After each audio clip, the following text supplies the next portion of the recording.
आज का हमारा टॉपिक है how to check validity of functional dependency. ये हमारे एक DBMS का छोटा लेकिन एक इम्पॉर्टेंट टॉपिक है कि हमें जब फंक्शनल डिपेंडेंसीज का इस्तेमाल करना होता है नॉर्मलाइजेशन और उससे पहले, तो हमें पहले ये पता होना चाहिए कि जो गिवन डिपेंडेंसी है क्या वो वैलिड है भी या नहीं।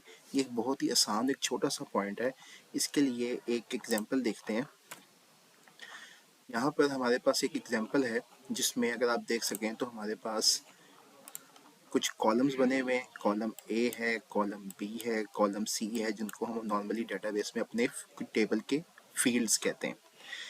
इसमें जो हमारे पास फंक्शनल डिपेंडेंसी होती है वो कुछ इस तरह से होती है जो आपको यहाँ पे नज़र आ रही होगी कि हमारे पास ए कैन डिटरमाइन बी है, ए कैन डिटरमाइन सी है। ये यहाँ पे जो मैंने लिखा है एक पॉसिबिलिटीज़ के लिहाज से लिखा है कि ए की जो कॉलम ए की जो वैल्यू है वो किसको डिटरमाइन कर सकती है, वो बी को डिटरमाइन कर सकती है।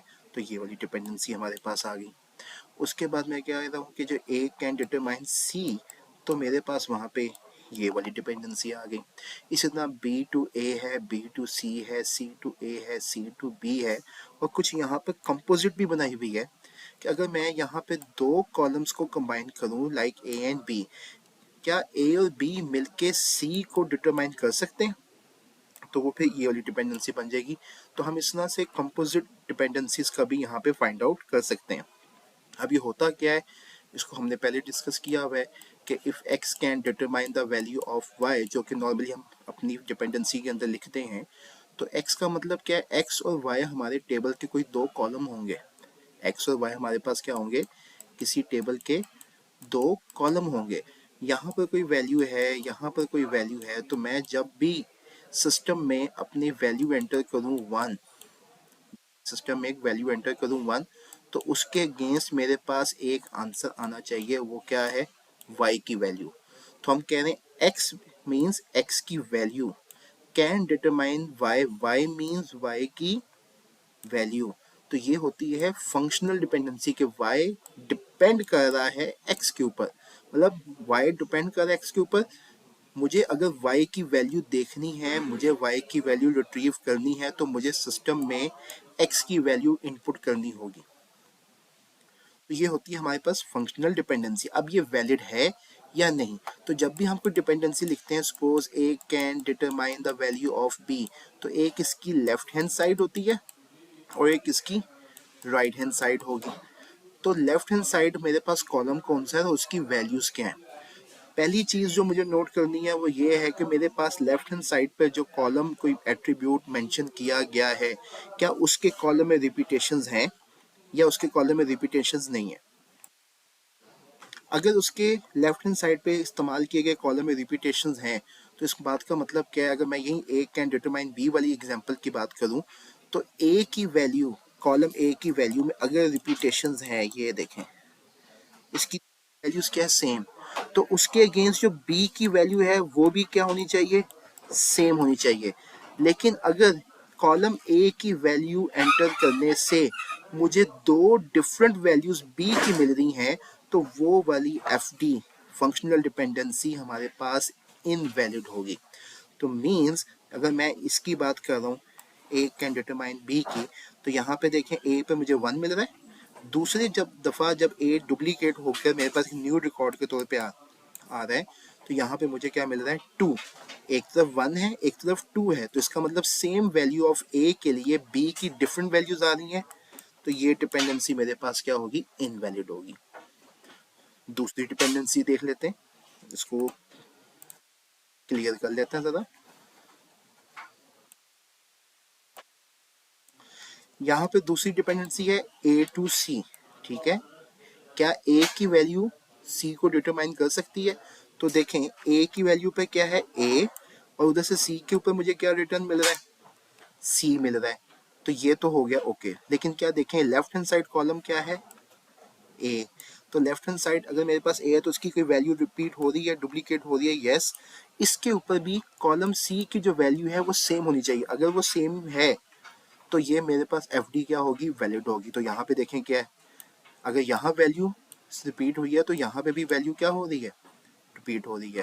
फिर अगली वैल्यू देखें बी, बी कैन डिटरमाइन सी, यहाँ पे भी क्या है बी, बी इनपुट करने से मुझे क्या मिलेगा सी। तो मतलब यहाँ भी अगर डुप्लीकेशन है तो उसके अगेंस्ट कॉलम सी की जो वैल्यूज है मुझे सेम मिल रही हैं, तो ये वाली एफ डी मेरे पास क्या है वैलिड है।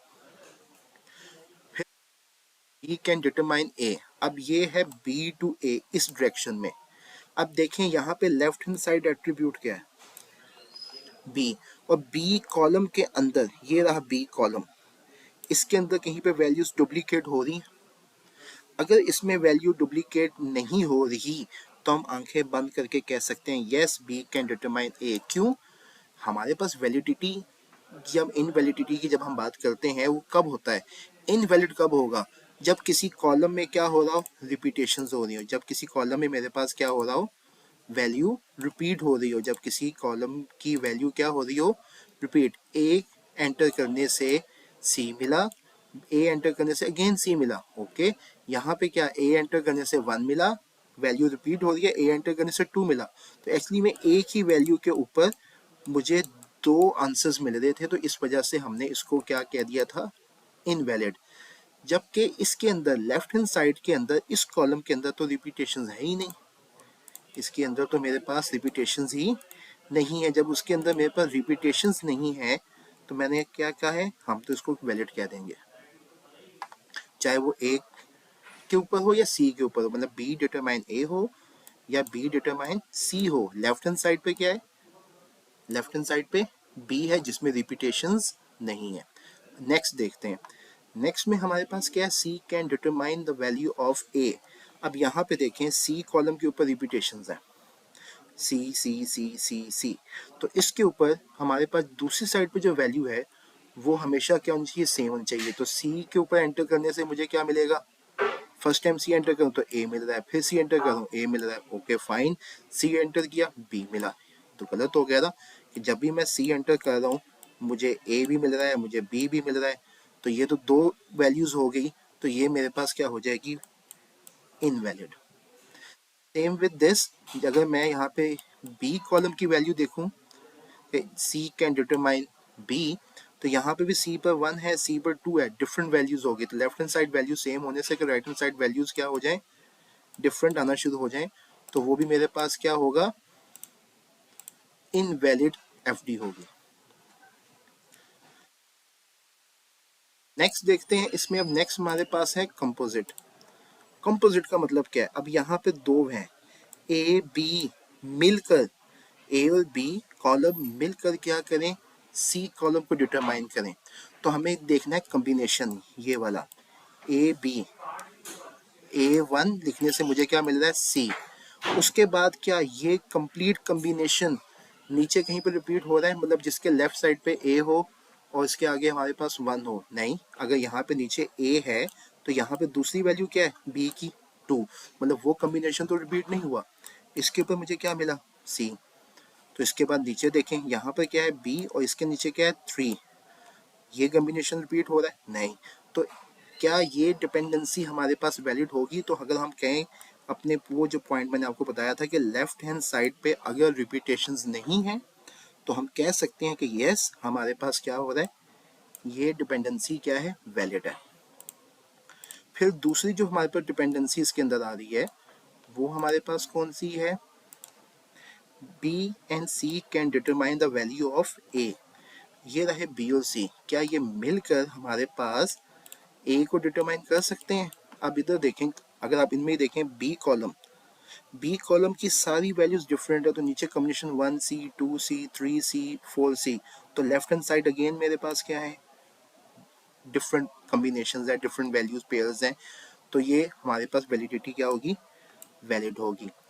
इधर देखते हैं last one A and C, तो अगर मैं बात करूं क्या A and C left hand side पे जो मेरे पास हैं इनकी वैल्यूज में रिपीटेशंस हैं डुप्लीकेशंस हैं या नहीं।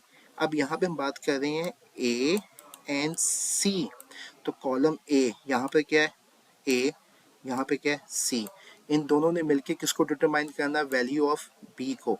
तो यहाँ पे देखें ए एंड सी, तो यहाँ पे भी क्या है ए एंड सी, तो नंबर 1 लेफ्ट हैंड साइड जो हमारे पास डिपेंडेंसी के है उसकी जो पेयर में है पेयर की वैल्यूज क्या हो रही हैं रिपीट हो रहे हैं, ठीक है ए सी रिपीट हो रहा है। अब राइट हैंड साइड पे क्या है बी, एक पे मुझे मिल रहा है 1, एक पे मुझे मिल रहा है 2।